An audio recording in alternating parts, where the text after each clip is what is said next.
Good morning, students. Here we are again with chapter number 1 History, When, Where, and How, module number 3. So, in this module, we are going to know how people help us to know our past. Many people, historians, archaeologists, anthropologists, zoologists, geologists, physicists, and others help us to know about things that happened long ago with the help of the different sources. Here I have taken few of the examples to know you better. Who are they?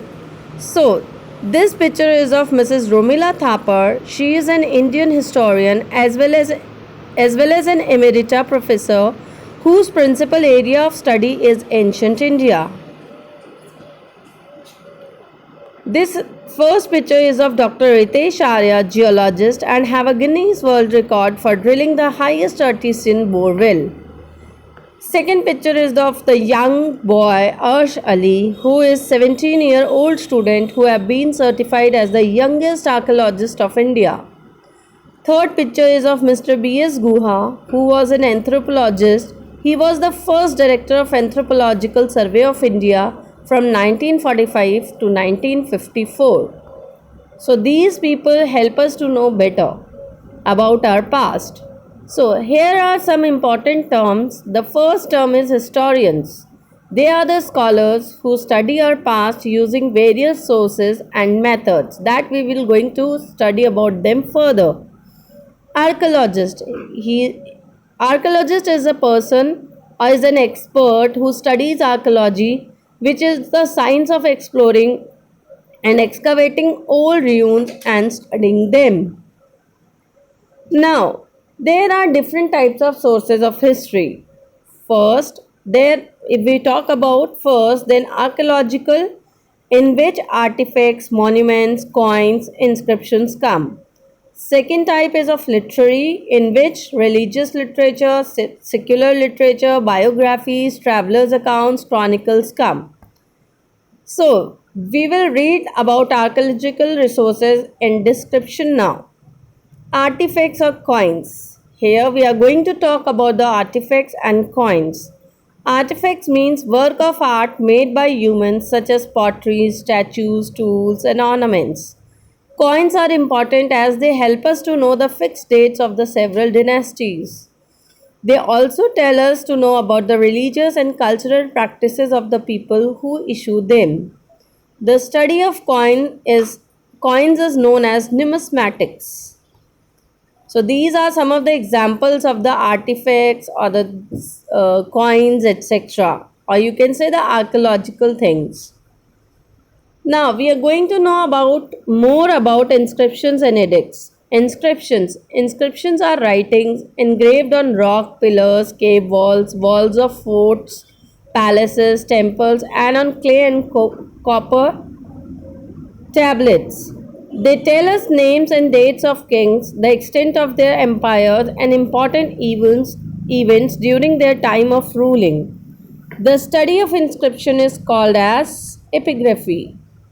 So these are the two different pictures of the inscriptions written on Ashoka pillar and written in the Gopika cave pillar. So another one is monuments. Old buildings of historical importance are known as monuments. They give us information about people, their social life, religious life and culture. The ruins of temples, forts, palaces, stupas are some examples of monuments. The stupas and temples built by Ashoka are important source of history. So these are the two examples of monuments and I hope you know them well. Literary sources. So now we are going to talk about the literary sources.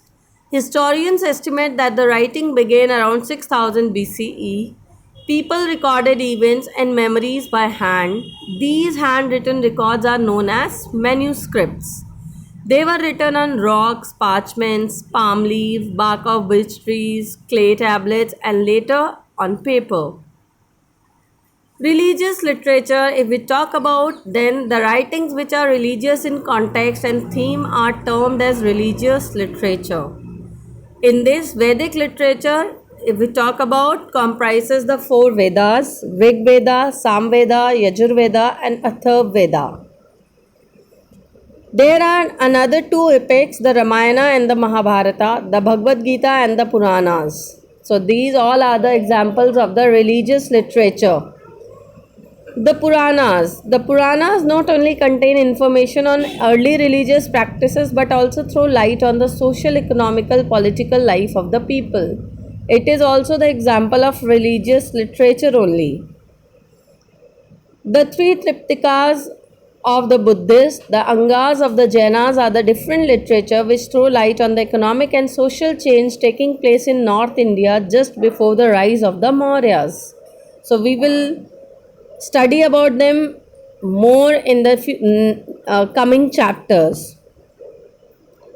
Now we are going to know about the secular literature also. Books or texts that are not of a religious nature are known as secular literature. Biographies, autobiographies, and court chronicles comprise secular literature. Chronicles are official records or accounts of a dynasty or dynasties in a particular region. Books such as the Kautilya's Arthashastra contain guideline on how to run the government. The Mudra Rakshasa, a drama written by the Vishakha Datta, provide valuable information regarding the Nanda and the Mauryan dynasties of ancient India.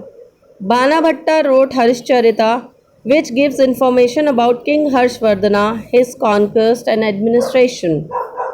So these are the different secular literatures. Thank you and have a nice day.